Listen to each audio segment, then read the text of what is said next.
Thank you, my brother Conry. I think what we're talking about and dealing with here is nothing short of what you call political demagoguery. And that is the challenge that we have. First of all, for starters, we need to understand and comprehend where the Electoral Commission is coming from.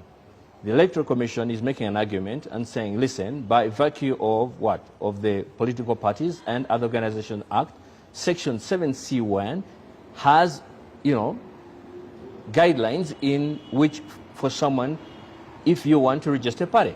In others, there shouldn't be anything that is similar to any other existing party. Section 8 creates those limitations by, exactly pointing out the shortcomings that if a party, for example, has similarities in terms of color, in terms of slogan, then we should not go and register. Even when you argue using IP, in terms of arguments, in terms of the explanation of similarity, talk about, phonetic similarity, talk about visual similarity, talk about arguments that would augur in terms of things that look alike. These two substantive parties have a lot of similarities, and that is what the Electoral Commission is struggling with.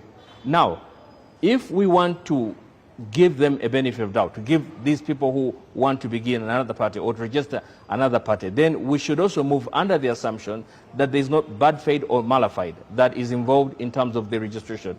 We could argue and say that because of the break-off or the intended break-off or the intended disbandment of the so-called FDC, these people are coming in what they call a frivolous way, a vexatious way that is not in good faith, and therefore there are suspicions to believe that the whole thing is tended with malafide.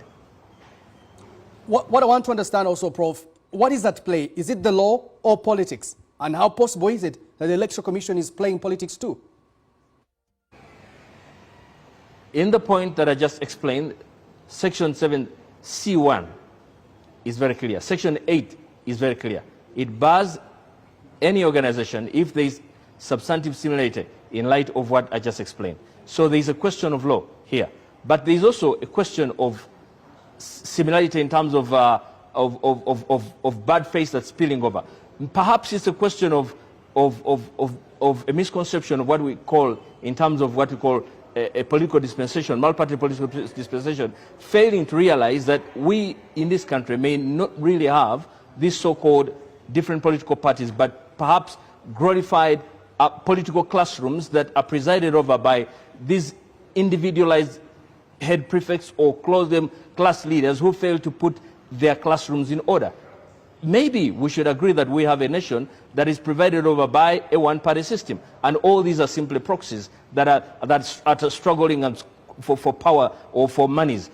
The other party is blaming the others of taking money. There are counter-accusations from both sides. So wake up and smell the coffee, in short. Prof, what do both sides need to do to reach a common ground? Well, we have alternative dispute resolutions. I think in my option, the best option would have been, and perhaps even Kizza Besigye, having been a forefront at the political dispensation of this country, where there are no better amenities in terms of trying to come to a consensus at ADEM, wouldn't they have agreed? Wouldn't they perhaps have engaged in an inside fight rather than exposing their leanings out to the public to the detriment of the people, the unsuspecting people?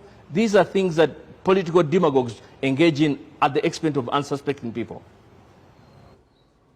Professor Lubogo, many thanks for speaking to us this evening and sharing your insights with us. He's a law don with Makerere University.